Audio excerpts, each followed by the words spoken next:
जो उड़ना है तुझे ऊंचा, परों को खोल के रख। कसौटी वक्त की है, हौसलों को तोल के रख। Good morning.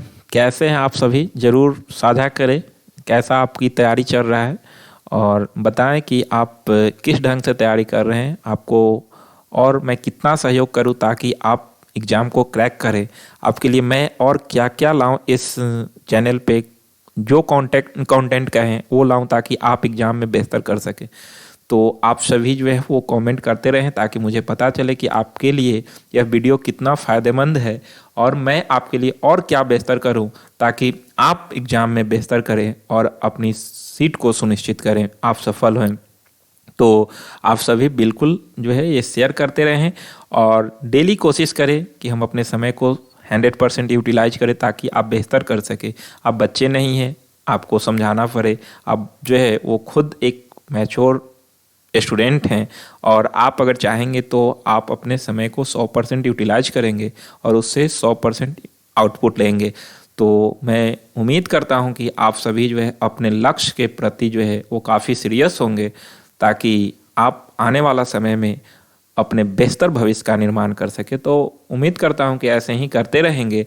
और इसी के साथ आज के जो महत्वपूर्ण करेंट अफेयर्स है, बुलेट सीरीज का 18 जनवरी का महत्वपूर्ण करेंट अफेयर्स, उसे हम लोग देखेंगे और कुछ महत्वपूर्ण न्यूज एनालिसिस जो आपके लिए काफ़ी महत्वपूर्ण है वो सारे पॉइंट को देखेंगे। और प्रतिदिन के तहत आज भी लास्ट में सवाल हमारा जवाब आपका में एक क्वेश्चन, तो उसे देखने के लिए आप वीडियो में अंत तक बने रहें। और आइए शुरू करते हैं आज के जो महत्वपूर्ण क्वेश्चन है उसे। तो और आप सभी का एक काम है, जितना हो सके क्लास को शेयर करते रहें। तो ये आपका काम है और मेरा काम है आपके लिए अच्छा से अच्छा कंटेंट लाएं, क्वेश्चन लाएं ताकि आप एग्जाम में बेहतर कर सकें। आज का महत्वपूर्ण जो है वो न्यूज एनालिसिस में पॉइंट है वर्ल्ड इकोनॉमिक फोरम। ध्यान रखेंगे, वर्ल्ड इकोनॉमिक फोरम आपके लिए काफ़ी महत्वपूर्ण पॉइंट है। इससे रिलेटेड कुछ पॉइंट है जिसको मैं ला कर रखा हूँ यहाँ पर, ध्यान रखेंगे। काफ़ी महत्वपूर्ण पॉइंट है, ध्यान देंगे आप सभी इस पे। कह रहा है कि विश्व आर्थिक मंच WEF, विश्व आर्थिक मंच की वार्षिक बैठक दावोस स्विट्जरलैंड में हुआ। ध्यान रखेंगे, दावोस स्विट्जरलैंड में आपका 15 से 20 जनवरी तक विश्व आर्थिक मंच की वार्षिक बैठक हो रही है। 15 से 20 जनवरी तक ये आपकी 53वीं बैठक है। ध्यान रखना है, 53वीं बैठक का आयोजन दावोस स्विट्जरलैंड में हो रहा है। इसका थीम ध्यान रखेंगे, थीम है आपका cooperation in a fragmented world. Cooperation in a fragmented world इस वर्ल्ड का थीम है। तो ध्यान रखेंगे थीम को आप सभी। इसके 4 प्रमुख पॉइंट है, ध्यान रखेंगे। यानी कि विश्व आर्थिक मंच के 4 प्रमुख पॉइंट है। एक नंबर है बहुसंकट के वर्ष, यानी कि बहुसंकट के वर्ष, यानी कि अगर हम बात करते हैं इसके 1 नंबर पॉइंट के कि जो है वो कह रहा है कि बहुसंकट के वर्ष, यानी कि जो है वो 2023 मानव समाज के लिए और आर्थिक चुनौतियां पेश करने वाला है। तो बहुसंकट का वर्ष है, 1 नंबर पॉइंट है। सेकेंड पॉइंट है कि यूक्रेन से जारी युद्ध। तो अभी देख रहे हैं कि कितनी चर्चा में है यूक्रेन और रसिया के बीच जो संघर्ष चल रहा है। संपूर्ण विश्व के पास एक बहुत बड़ी चुनौती है इस युद्ध, जिसमें जो है वो देखा गया कि राष्ट्रपति यूक्रेन के जो आपका जेलेंस्की हैं वो वीडियो कॉन्फ्रेंस के माध्यम से इसमें संबोधित भी किया और कहा भी कि कहीं ना कहीं विश्व के ऊपर जो है एक बहुत बड़ी चुनौती है रसिया यूक्रेन के बीच युद्ध। तो बहुत बड़ा संकट है, तो ये आपका यूक्रेन से जारी युद्ध। तीसरा पॉइंट है कि the climate crisis, the climate crisis इसके लेकर जो है एनवायरमेंट प्रोडक्शन को लेकर पर्यावरण कार्यकर्ता पहले ही दावोस में कह चुके थे और इस बार जो है बढ़ते क्लाइमेट क्राइसिस के बीच जो है इस मंच पर पर्यावरण की सुरक्षा के लेकर अहम बैठक हुआ। और इसमें जो है कार्यक्रम में इन्होंने अपना बात रखी। तो एक क्लाइमेट क्राइसिस जो है महत्वपूर्ण पॉइंट है। और चौथा है बढ़ता खाद्य संकट। तो वैश्विक स्तर पर सबसे बड़ी चुनौती है कि खाद्य संकट, जो कि मुख्य विश्व आर्थिक मंच के इस सम्मेलन के एक प्रमुख मुद्दा है, खाद्य सुरक्षा को भी अन्य चुनौतियों के साथ सूचीबद्ध किया गया है। बढ़ती प्राकृतिक आपदाओं के कारण वैश्विक खाद्य संकट आज दुनिया भर के देशों के सामने एक बहुत बड़ा चुनौती के रूप में खड़ा है और इस तरह से सकारात्मक कदम उठाने के लिए इसके लिए जरूरी है। तो ये 4 प्रमुख पॉइंट पे जो है वो विश्व आर्थिक फोरम में जो है वो आपकी चर्चा हुई, तो ध्यान रखेंगे। इसके साथ साथ अगर हम बात करते हैं तो डिजिटल सितारों के प्रतिनिधि मंडल में प्राजक्ता कोली शामिल हुई, ध्यान रखेंगे, जो विश्व स्तर पर भारत का प्रतिनिधित्व कर रही है। यानी कि विश्व स्तर पर भारत का प्रतिनिधित्व जो है वो डिजिटल सितारों के प्रतिनिधि मंडल में प्राजक्ता कोली शामिल हुई है और इन्होंने ही कर रही है, तो ध्यान रखेंगे। इसके साथ इसमें एक महत्वपूर्ण पॉइंट है कि विश्व आर्थिक मंच में ऑक्सफोम इंटरनेशनल के एक रिपोर्ट ने बताया कि भारत में 1% अमीरों के पास देश के 40% संपत्ति है। काफ़ी महत्वपूर्ण पॉइंट है कि देश के अंदर जो है भारत में 1% अमीरों के पास 40% संपत्ति है। समझिए कि 100 में 40% संपत्ति जो है 1% अमीरों के पास है, जबकि नीचे से 50% आबादी के पास कुल संपत्ति का 3% हिस्सा है। समझिए कि कितनी बड़ी आय में असमानता है कि 1% अमीर के पास 40% संपत्ति है और 3% जो है वो संपत्ति कह रहा है कि निचले 50% आबादी के पास है। समझिए कि कितना बड़ा असमानता भारत में देखने के लिए मिल रहा है। तो इस तरह से ये सारे पॉइंट पे जो है वो आपका चर्चा हुआ विश्व आर्थिक मंच दावोस स्विट्जरलैंड में। तो ध्यान रखेंगे ये सारे महत्वपूर्ण पॉइंट है आपके एग्जाम के दृष्टि से, जिससे जो है वो परीक्षा में क्वेश्चन पूछा जाता है। पिछले क्लास में भी हम लोग देखे थे कि WEF की स्थापना जो हुआ था वो 1921 में हुआ था, तो ये पॉइंट भी आप लोग नोट कर लेंगे। चलते हैं हम लोग आज के कुछ महत्वपूर्ण मल्टीपल चॉइस क्वेश्चन है जो कि करंट से रिलेटेड है, तो वो सारे पॉइंट को देखते हैं। 1 नंबर प्रश्न है कि स्टार्टअप दिवस कब मनाया गया, तो ध्यान रखेंगे स्टार्टअप दिवस कब मनाया गया। आपका 1 नंबर ऑप्शन है 15 जनवरी, सेकेंड है 16 जनवरी, 3 नंबर है 17 और डी नंबर है 18 जनवरी। तो स्टार्टअप दिवस मनाया गया, ध्यान रखेंगे 16 जनवरी को। तो 16 जनवरी को स्टार्टअप दिवस मनाया गया, ध्यान रखेंगे। इसकी घोषणा जो है वो प्रधानमंत्री मोदी के द्वारा 16 जनवरी 2022 को किया गया था। तो जो है इसकी खासकर जो है वो इस दिवस को मनाया जाता है आपका हर वर्ष 16 जनवरी को, ध्यान रखेंगे। और इसी बीच जो है स्टार्टअप सप्ताह मनता है, जो कि इस बार 10 जनवरी से लेकर आपका ध्यान रखेंगे 10 जनवरी से लेकर आपका 16 जनवरी तक, यानी कि 10 जनवरी से लेकर 16 जनवरी तक आपका स्टार्टअप सप्ताह मनाया गया और आपका स्टार्टअप दिवस जो है वो 10 जनवरी को मनाया गया है। तो ध्यान रखेंगे कि अगर स्टार्टअप सप्ताह की बात कर रहा है तो आपका जो है वो 10 जनवरी से 16 जनवरी तक होगा, और वही आपका स्टार्टअप डे अगर बात करेगा तो फिर 16 जनवरी को। तो ये पॉइंट दोनों क्लियर रखेंगे आप सभी के एग्जाम के दृष्टि से काफ़ी महत्वपूर्ण है। अगला है कि हाल ही में किस कंपनी ने अगले 5 वर्ष के लिए महिला IPL की मीडिया अधिकार को 951 करोड़ में खरीद लिया। तो काफ़ी महत्वपूर्ण प्रश्न है आपका। 2023 में महिला IPL होने वाला है, ध्यान रखेंगे। अभी तो पुरुष IPL होता ही है, महिला IPL होने वाला है और इसमें 5 टीमें भाग ले रही है, ध्यान रखेंगे। तो इसके लिए जो आपका मीडिया अधिकार में जो कुछ भी आते हैं उसे 951 करोड़ में किसने खरीदा है, तो ध्यान रखेंगे इसकी खरीद जो है वो वायकॉम 18 के द्वारा किया गया है। वायकॉम 18 ने 951 करोड़ में इसे खरीदा है। तो ध्यान रखेंगे कि किस कंपनी ने जो है इसे खरीदा है, तो आपका वायकॉम 18 के द्वारा खरीदा गया है और वही आपका रनर में डिज्नी स्टार था जो कि आपका जो है इसे खरीदा आखिर वायकॉम 18 ने। और इसमें बताया भी गया कि प्रति मैच मूल्य जो होगा वो 7.09 करोड़ रुपया होगा। और इस तरह से ध्यान रखेंगे कि आपका वायकॉम 18 के द्वारा जो है वो आपको मीडिया राइट्स अधिकार जो है वो हासिल किया गया है। तो ये पॉइंट को ध्यान रखेंगे। इस बार इसकी शुरुआत शुरुआत जो है मार्च में होने वाली है। अभी जो है इसके लेकर जो है वो खिलाड़ी का चयन भी नहीं हुआ है, तो आगे जो है वो प्रोसेस चलने वाली है। अगला प्रश्न है, 3 नंबर प्रश्न है आपके लिए कि हाल ही में 5G तकनीक लागू करने वाला पहला आकांक्षी जिला कौन है।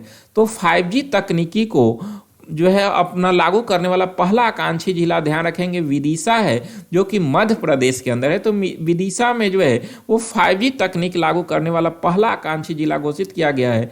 तो ये पॉइंट को ध्यान रखेंगे। नेक्स्ट प्रश्न है 4 नंबर कि कौन सा देश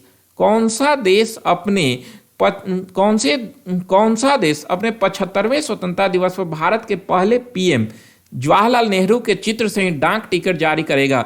यानी कि भारत के जो 75वां स्वतंत्रता दिवस का मतलब कि अपने 75वें स्वतंत्रता दिवस के अवसर पर कौन सा देश जो है वो पीएम, यानी कि हमारे देश के जो पहले प्रधानमंत्री थे पंडित जवाहरलाल नेहरू, तो जेल नेहरू के सहित जो है वो डाक टिकट जारी करेगी। तो ऐसा करने वाला जो देश है वो ध्यान रखेंगे श्रीलंका हो जाएगा। श्रीलंका अपना 75वां स्वतंत्रता दिवस मनाने जा रही है और उसी दिवस के अवसर पर जो है भारत के जो है तत्कालीन प्रधानमंत्री पंडित जवाहरलाल नेहरू के चित्र सहित एक डाक टिकट जारी करने जा रही है। तो ध्यान रखेंगे, काफी महत्वपूर्ण क्वेश्चन है। अगला प्रश्न है, किस सार्वजनिक क्षेत्र के बैंक ने किसान पुष्पक योजना के तहत गरुड़ एयरोस्पेस के साथ भागीदारी की है। तो अभी जो है वो कौन से सार्वजनिक बैंक किसान पुष्पक योजना, तो ध्यान रखेंगे कि किसान पुष्पक योजना जो है वो आपका यूनाइटेड बैंक ऑफ इंडिया का एक पहल है और इसने गरुड़ एयरोस्पेस के साथ मिलकर एक भागीदारी की है। तो ध्यान रखेंगे इसका आंसर जो है होगा वो आपका यूनाइटेड बैंक ऑफ इंडिया हो जाएगा। और यही जो है चेन्नई में एक स्थित है ड्रोन कंपनी जो कि आपका गरुड़ एयरोस्पेस है, इससे जो है समझौता किया है और खासकर जो है इसमें इस ड्रोन के माध्यम से वित्त पोषण के लिए आपका भागीदारी बनाया है यूनाइटेड बैंक ऑफ इंडिया को। तो ये सारे पॉइंट को ध्यान रखेंगे। अभी जो है ड्रोन काफ़ी चर्चा का विषय रह रहा है, क्योंकि काफ़ी जो है वो सहयोगी साबित हो रहा है। ड्रोन हर क्षेत्र में ड्रोन का काफ़ी महत्व बढ़ चुका है। अगला है आपके लिए एक लाइन काफ़ी महत्वपूर्ण है, हार तो वो सबक है जो आपको बेहतर होने का मौका देती है। यानी कि अगर आप हारते भी हैं तो आप थोड़ा सा भी संकोच न करें, अपना परिश्रम आगे जारी रखें, आपको बेहतर होने की मौका देती है हार। नहीं कि जो है वो आप हार से कभी थक कर ना बैठें, आप मंजिल के मुसाफिर हैं, आप मंजिल को पाने के लिए हमेशा चलते रहें और वही हार आपको बेहतर होने का एक मौका दिया है। तो आप बेहतर करें, आपको कोई नहीं रोकेगा, क्योंकि आप दुनिया के सबसे शक्तिशाली इंसान हैं। आप चाहेंगे तो कुछ भी हासिल कर सकते हैं। तो हार तो वो सबक है जो आपको बेहतर होने की मौका देती है। तो बिल्कुल आप बेहतर बने, आप पे मुझे उम्मीद है आप बिल्कुल बेहतर बन सकते हैं, आपको कोई नहीं रोक सकता है। तो आप सभी मेहनत करते रहें और चलते हैं हम लोग आगे। और बाकी आप सभी का एक काम है, क्लास को लाइक, सब्सक्राइब और शेयर करते रहें। और मैं अपना काम कर रहा हूं, आप तैयारी के साथ साथ जो है वो क्लास को थोड़ा शेयर करते रहें। अगला क्वेश्चन है कि हाल ही में पीएम मोदी ने चिकित्सा आपूर्ति योजना घोषणा किया है।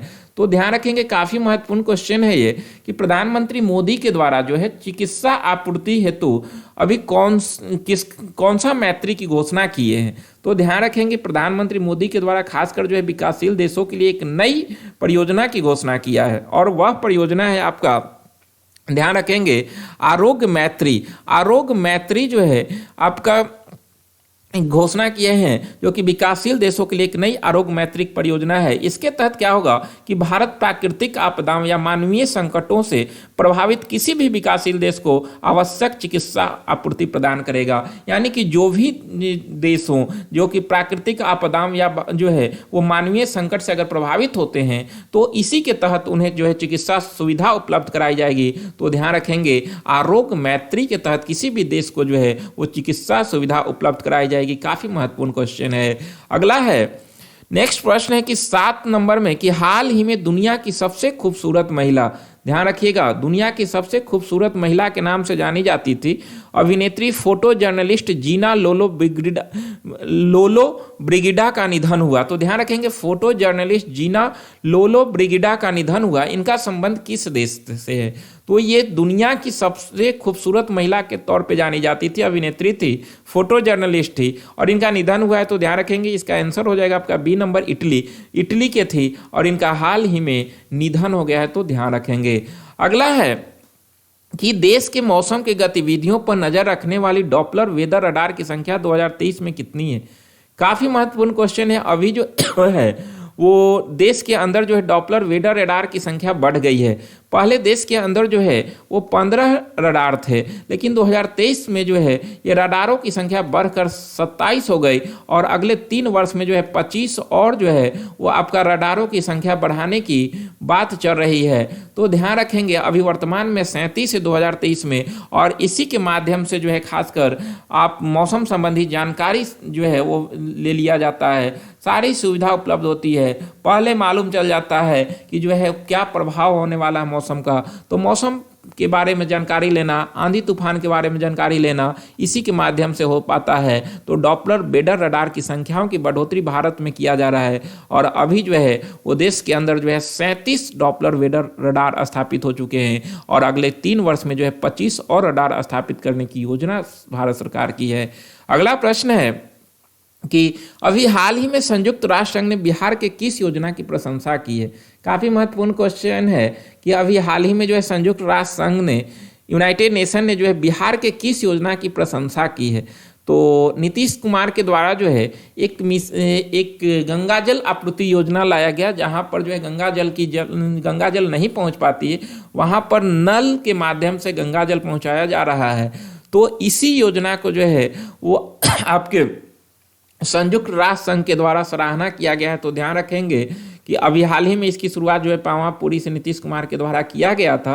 तो ध्यान रखेंगे कि संयुक्त राष्ट्र संघ ने बिहार के किस योजना की प्रशंसा किया है, तो गंगा जल आपूर्ति योजना का प्रशंसा की, जिसमें लाखों लोगों को मिलेगा शुद्ध पेयजल। और इस तरह से जो है वो जहाँ पर सूखाड़ होता है, जहाँ पर जल की कमी होती है, वहाँ पर लोगों को पीने के लिए जो है गंगा जल आपूर्ति किया जाएगा और इस तरह से जो है वो सभी जगह तक गंगा जल की पहुँच हो जाएगी। तो ये सारे पॉइंट को ध्यान रखेंगे।